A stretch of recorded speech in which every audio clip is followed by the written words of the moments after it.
जी नाज़रीन, मां हिन वक्त मौजूद आहियां सकरन लग क़ौमी शाहरा ते, जिते STP जे मरकज़ी अॻुवाण निसार कीरियो जे भाउ सलमान कीरियो खे पुलिस मुबैना तौर ज़ख़्मी कयो हो।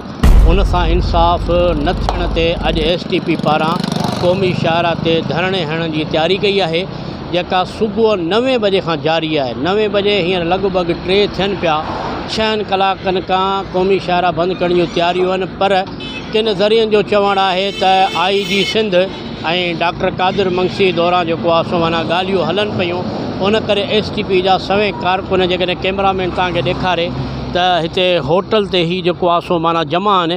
इहे सुबुह खां वठी इन तैयारी में आहिनि त जेॾीमहिल बि मर्कज़ जी पॉलिसी थी त हू जेको आहे सो माना धरणो हणंदा। त ॿिए पासे पुलिस बि जेको आहे सुबुह सवेर फजर खां वठी सवनि जी तइदाद में क़ौमी शाहरा ते बि मौजूदु आहे ऐं आसे पासे में मौजूदु आहे। हिकु पासे STP जे कारकुननि जो ज़िद आहे त हू इंसाफ़ मिलण ताईं धरणो ज़रूरु हणंदा। ॿिए पासे पुलिस जो बि ज़िद आहे त हू कंहिं सूरत में धरणो हणणु न ॾींदा। छो त STP जे अॻुवाणनि खां पुछूं था त वधीक हुन धरणे जे बारे में छा था चवनि। अॼु पूरी सिंध जा जेके हाईवेज़ जेके आहिनि उहे ब्लॉक आहिनि। असां बि नेशनल हाईवेज़ सकरन ते बंदि करण वारा आहियूं। तव्हां ॾिठो आहे त पुलिस जी हज़ारनि जी तइदाद में नफ़री आहे। असां पुरअमन एहतिजाज करे रहिया आहियूं। हर हाल में नेशनल हाईवे बंदि कंदासीं। पुलिस भले पंहिंजो कमु करे, गोलियूं हलाए, शेल हलाए, गिरफ़्तारियूं करे, असां हर हाल में पंहिंजो पुरअमन एहतिजाज रिकॉर्ड कराईंदासीं। अच्छा, असां ॿुधो त शायदि डॉक्टर कादिर मंगसी जो SSP सां शायदि ॻाल्हियूं हलनि पियूं, इहा केतिरे क़दुरु सही आहे? इहा त हाणे असांखे इल्म में कोन्हे का, भई जेतिरे क़दुरु सहाफ़ी भाइरनि खां हींअर SHO DSP बि चयो त असांजूं ॻाल्हियूं हलनि पियूं। ठीकु आहे, जेका मरकज़ी क़यादत जेको फ़ैसिलो कंदी असांखे क़बूलु आहे, पर असां इंशाअल्लाह 5-10 मिंट में जेको आहे नेशनल हाईवे रोड ते ब्लॉक कंदासीं। मेन मुतालबो छा आहे पंहिंजो? असांजो मेन मुतालबो आहे त सलमान कीरे खे जेका पुलिस जी बदमाशी करे टंग में गोली हई वई, उन खां पोइ असांजा पुरअमन एहतिजाज 7 ॾींहं असां प्रेस क्लब ते वेठासीं। कल्ह असां ॾिठो, तव्हां ॾिठो त STP हाउस ते असांजूं नियाणियूं भेणूं उन्हनि ते पुलिस तशदुद कयो वियो आहे। 20 खां 25 असांजा पार्टी जा अॻुवान कारकुन गुम कया विया आहिनि। हुन ते कूड़ियूं FIR कटियूं वियूं आहिनि। असां चऊं था त शफ़ाफ़ इंक्वायरी कराई वञे। सिराज लाशर जहिड़े ऑफिसर खां, जुमानी जहिड़े ऑफिसर खां इंक्वायरी कराए, हीउ जेको SSP जेको आहे बदमस्त आहे, जेको पंहिंजी बिज़त लॻो पियो आहे, इन खे हटाए इंक्वायरी कराए वञे। जेकॾहिं असांजे दोस्तनि जेके हक़ीक़ी FIR आहिनि त असां जवाबदार आहियूं। जेकॾहिं कूड़ियूं FIR आहिनि त कूड़ियूं FIR ख़तमु कयूं वञनि। गुज़िरियल केतिरनि सालनि खां जेको बि SSP जेको आहे सो ज़िले नवाबशाह में बदिली थी ईंदो आहे त सिंध तरक़ी पसंद पार्टीअ जे कई कारकुननि ते 40-50 FIR दर्ज कराईंदो आहे ऐं कई असांजा कारकुन गिरफ़्तार कंदो आहे ऐं असांजे घरनि ते चढ़ायूं कंदो रहियो आहे। अहिड़े एहतिजाज जे ख़िलाफ़ु असां जेको आहे सो पुरअमन एहतिजाज कंदा रहिया आहियूं। त उन नतीजो इहो निकितो आहे त हाणे हुननि असांजे कारकुननि खे हाफ फ्राए फुल फ्राए करणु शुरू करे छॾियो आहे। अहिड़े ज़ुल्म जिबर जे ख़िलाफ़ु सिंध तरक़ी पसंद पार्टी वारनि जेको आहे सो एहतिजाज कंदा रहिया आहियूं, पर असांजी केरु ॿुधण लाइ तयारु न आहे। असीं हिन मुल्क में ईअं महसूसु थियूं पिया ॼण त असीं हिते जेको आहे सो इसराइल जे वर चढ़ियल फ़लस्तीनी हुजूं।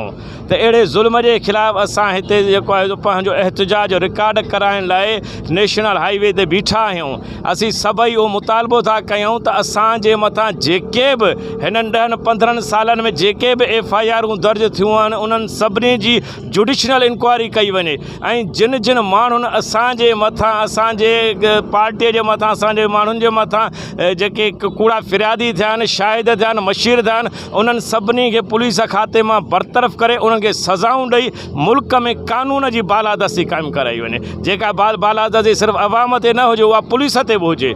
महिरबानी। ॾिसो, हूअं त नवाबशाह जी जेको पुलिस गर्दी आहे उहा त तव्हां सभिनी जे अॻियां आहे ऐं काल्ह त नवाबशाह ज़िले जी आवाम पंहिंजो रेफरेंडम ॾेई छॾियो त हीअ जेका शहर में, ज़िले में जेका बदअमनी आहे उनजी ज़िम्मेवार पुलिस इंतिज़ामिया आहे। बजाए जो IG सिंध DIG नवाबशाह इन पुलिस जी इन नाकामी जी जांच कराईंदा, हो क़ौमी कारकुननि जे ख़िलाफ़ु मोकिलाइजी उन्हनि जे ख़िलाफ़ु रियासती तशदुद कनि पिया। काल्ह असांजी पुरअमन हड़ताल हुई। उन हड़ताल शहरीन पाण मुरादो, न कंहिंखे पथर लॻो, न किथे फायर थियो, न किथे टायर सड़ियो। शहरीन पाण मुरादो सॼो ज़िलो बंदि करे ॿुधायो त भई हीअ जेका बदअमनी आहे, हिननि जी ज़िम्मेवार नवाबशाह ज़िले जी पुलिस इंतिज़ामिया आहे। पर SSP नवाब शाह बौखलाहट जो शिकार थी करे न सिर्फ़ काल असांजा 20 खां मथे क़ौमी कारकुननि खे गिरफ़्तार कयो, पर नंढड़नि ॿारनि ते, अमड़नि ते, अधीन ते हुन सख़्तु तशद्दुद कयो। ऐं उहो तशद्दुद ख़ाली असांजे क़ौमी कारकुननि ते न, पर हे कलमदणी आहिनि जेके उन पुलिस जी इन सॼी बदमाशी जे ख़िलाफ़ काल सॼो ॾींहुं उन रिपोर्टिंग पे कयो त उन ते बौखलाहट जो शिकार थी कावड़ में अची उन पुलिस साईं ही नवाब शाह ॾिसो पिया तव्हां सभु दोस्त सहाफ़ी, सभ खां पहिरीं मां सभिनी दोस्तनि सहाफ़ियुनि जो निहायती शुक्रगुज़ार आहियूं तरक़ीबंद पार्टी या कारकुन दोस्त साथी त जिन दोस्तनि असांखे साथ ॾिनो आहे ऐं हक़ ऐं सच जो आवाज़ु बुलंद कयो आहे। असां हुन सां गॾु ज़ुल्फ़कार ख़ासि के लिए ते जेको कल्ह हमलो थियो आहे, जेका हुन ते लाठी चार्ज उनजी मज़म्मत कयूं था। काई साहब नवाब शाह ज़िलो ॾिसो था मैदान जंग बणिजी वियो आहे। ही नादान SP अलाए किथां जो पंजाब खां आयो आहे, जेको कंहिंजी ॻाल्हि सम्झे कोन थो। ही सिर्फ़ु हिकिड़ी ॿोली सम्झे थो, शायदि गोलीअ जी ॿोली सम्झे थो। ही केतिरा माण्हू मारींदो। असां मुसलसिल 8 ॾींहंनि खां आवाज़ ॾेई रहियासीं, धरणो हणी रहियासीं त बाबा असां सां इंसाफ़ थिए, असांखे इंसाफ़ खपे। असांखे रोडनि ते अचण ते पुलिस मजबूर कयो आहे। तव्हां ॻाल्हियूं ॿुधियूं STP जे अॻुवाणनि जूं, जिन जो चवणु हो त असांजी धरण जी मुकमल तयारी आहे, पर मरकज़ी क़यादत जेको आहे सो इंतिज़ामिया सां ॻाल्हियूं करे रही आहे। जेकॾहिं ॻाल्हियूं कामयाबु थियूं त इहा बि असांजी फतह आहे। जेकॾहिं ॻाल्हियूं कामयाबु न थियूं त असां बाज़ाब्ता तयारी सां आहियूं ऐं क़ौमी शाहरा ब्लॉक कंदासीं। जेको तेसीं ताईं ब्लॉक रहंदो, जेसीं ताईं असांजो मसइलो हल नथो थिए या असां सां इंसाफ़ नथो थिए। कैमरामैन ग़ुलाम नबी मल्हा सां गॾु क़ाज़ी जावेद सनाई, इबरत न्यूज़ सकरन।